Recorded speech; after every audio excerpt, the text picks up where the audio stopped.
சிந்து பெருவி அடுத்த வர எபிசோடில் பார்த்திங்க அப்படின்னா சிவாக்கு வந்து ஐஷு வந்து பொய் சொல்லியிருக்கா. அந்த பொய்யை மறைக்கிறதுக்காக தான் பார்த்திங்க அப்படின்னா சிந்துவை வந்து இந்த மாதிரி பொய்யா வேற ஒன்று சொல்லி மாற்றி விட்டுருக்கா அப்படிங்கிற விஷயம் தெரிஞ்சிருச்சு.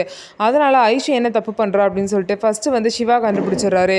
ஐஷு வேற ஒரு பையனை லவ் பண்ணுறா. அந்த விஷயம் தெரிஞ்ச சிந்து வந்து வீட்டில் சொல்ல போகிறப்ப தான் ஐஷு இந்த மாதிரி சிந்துவை மாட்டி விட்டா அப்படிங்கிற விஷயம் சிவாக்கு தெரிய வருது.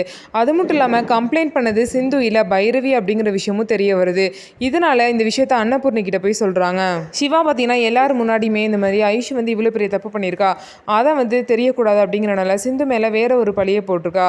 அதனால அம்மாவும் சிந்துவை அடிச்சிட்டாங்க. இதனால பார்த்தீங்க அப்படின்னா பைரவி தான் அம்மா மேலே கம்ப்ளைண்ட் கொடுத்துருக்காங்க. சிந்து கொடுக்கல, அம்மா வந்து சிந்து தான் கொடுத்துருக்காங்கன்னு சொல்லிட்டு சிந்துவை இவ்வளோ நல்லா தப்பாக நினச்சிட்டு இருக்காங்க.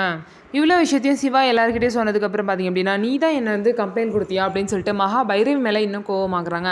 அக்காவும் தங்கச்சியும் சேர்ந்துக்கிட்டு ஆட்டம் போகிறீங்களா, அவங்க 2 பேரையும் நான் சும்மா விட மாட்டேன்னு சொல்லிட்டு சொல்கிறாங்க. அது மட்டும் இல்லாமல் பைரவியும் என் காலில் விழுந்து மன்னிப்பு கேட்கணும்னு சொல்கிறாங்க. ஆனால் பார்த்திங்க அப்படின்னா அன்னபூர்ணி வந்து ஐஸ்வர்யா நீ பண்ணது ரொம்ப பெரிய தப்பு, நீ சிந்துக்கிட்ட மன்னிப்பு கேளுன்னு சொல்லவும் ஐஸ்வர்யா வந்து மன்னிப்பு கேட்டாங்க. ஆனால் பைரவி பார்த்திங்க அப்படின்னா என் மேலே எந்த தப்பும் இல்லை, அவங்க ரொம்ப மோசமாக நடந்துக்கிட்டனால தான் நான் போய் கம்ப்ளைண்ட் பண்ணேன், நான் மன்னிப்பெல்லாம் கேட்க முடியாதுன்னு சொல்லிட்டு பைரவியும் சொல்லிடுறாங்க.